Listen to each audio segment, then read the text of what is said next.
ಚಂದ್ರು ಓಬಯ್ಯ ಮೊದಲು ಏನು ಮಾಡ್ತಾ ಇದ್ರು ನಿರ್ದೇಶಕರಾಗೋದಕ್ಕಿಂತ ಮುಂಚೆ? ನಾನು ಮೊದಲೇದಾಗಿ ನಾನು ಒಬ್ಬ ಶಿಕ್ಷಕ, ಮೇಸ್ಟ್ರಾಗಿ ನಾನು ಕೆಲಸ ಮಾಡಿದ್ದೀನಿ.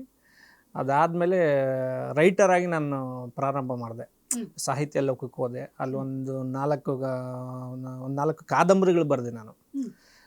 ಅಮೇರಿಕಾದಲ್ಲಿ ನಾನು, ಆಲೋಚನೆ ಅಂತ ಒಂದು ಸಣ್ಣ ಕಥೆಗಳು ಪುಸ್ತಕ ಬರೆದೆ. ಅದಾದಮೇಲೆ ಮುದುಕಿ ಅಂತ ಒಂದು ಕಾದಂಬರಿ ಬರೆದೆ. ಸೊ ಈ ಥರ ಸಾಹಿತ್ಯ ಕ್ಷೇತ್ರದಲ್ಲಿ ಸ್ವಲ್ಪ ಕೆಲಸ ಮಾಡಿದೆ.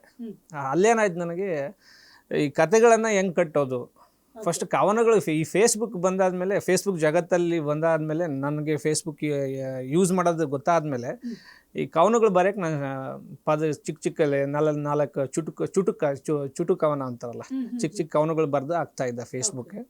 ಅಲ್ಲೊಂದು 5-6 ಜನ ತುಂಬ ಚೆನ್ನಾಗಿ ಬರೀತೀರ ಕವನ, ಸಖತ್ತಾಗಿ ನಿಮ್ಮದು ರೈಟಿಂಗ್ ಸ್ಕಿಲ್ ಚೆನ್ನಾಗಿದೆ ಅಂತ ಒಂದಷ್ಟು ಫೀಡ್ಬ್ಯಾಕ್ ಬಂದಾಗ ಯಾಕೆ ಬರೀಬಾರ್ದಂತ ನಾನು ಪುಸ್ತಕ ಬರೆಯೋದಕ್ಕೆ ಪ್ರಾರಂಭ ಮಾಡಿದ್ದು. ಆ ಸಾಹಿತ್ಯ ಕ್ಷೇತ್ರಕ್ಕೆ ಬಂದಮೇಲೆ ಕತೆಗಳು ಕಟ್ಟೋದು ಹೆಂಗಂತ ನನಗೆ ಅನುಭವ ಆಯಿತು. ಮತ್ತು ನನಗೆ ಮೊದಲಿಂದ ಆಡೋದಂದರೆ ತುಂಬ ಇಷ್ಟ. ಸೊ ನಾನು ಒಂದಷ್ಟು ರಿಯಾಲಿಟಿ ಶೋ ಅಲ್ಲೂ ನಾನು ಪ್ರಯತ್ನ ಪಟ್ಟಿದ್ದುಂಟು, ನಾನು ಸಿಂಗರ್ ಆಗಬೇಕು ಅಂತ.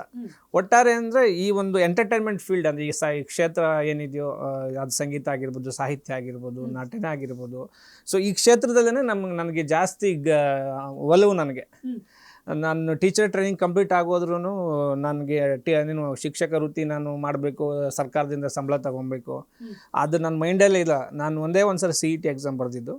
ಸೊ ಅದನ್ನು ಇಂಟ್ರೆಸ್ಟ್ ಇಲ್ದಲೇ ಬರೆದಿದ್ದು, ರಾಯಚೂರಿಗೆ ಹೋಗಿ.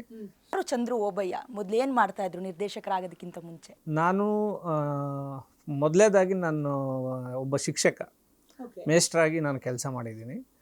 ಅದಾದಮೇಲೆ ರೈಟರಾಗಿ ನಾನು ಪ್ರಾರಂಭ ಮಾಡಿದೆ. ಸಾಹಿತ್ಯ ಲೋಕಕ್ಕೆ ಹೋದೆ. ಅಲ್ಲೊಂದು 4 ಕಾದಂಬರಿಗಳು ಬರೆದೆ ನಾನು.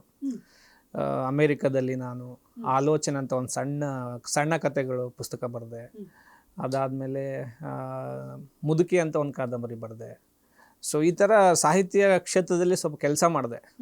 ಅಲ್ಲೇನಾಯ್ತು, ನನಗೆ ಈ ಕತೆಗಳನ್ನು ಹೆಂಗೆ ಕಟ್ಟೋದು, ಫಸ್ಟ್ ಕವನಗಳು ಈ ಫೇಸ್ಬುಕ್ ಬಂದಾದಮೇಲೆ, ಫೇಸ್ಬುಕ್ ಜಗತ್ತಲ್ಲಿ ಬಂದಾದಮೇಲೆ, ನನಗೆ ಫೇಸ್ಬುಕ್ ಯೂಸ್ ಮಾಡೋದು ಗೊತ್ತಾದಮೇಲೆ ಈ ಕವನಗಳು ಬರೆಯೋಕ್ಕೆ ನಾನು ಚಿಕ್ಕಲ್ಲಿ 4 ಚುಟುಕು ಕವನ ಅಂತಾರಲ್ಲ, ಚಿಕ್ಕ ಕವನಗಳು ಬರೆದು ಆಗ್ತಾಯಿದ್ದೆ ಫೇಸ್ಬುಕ್ಗೆ.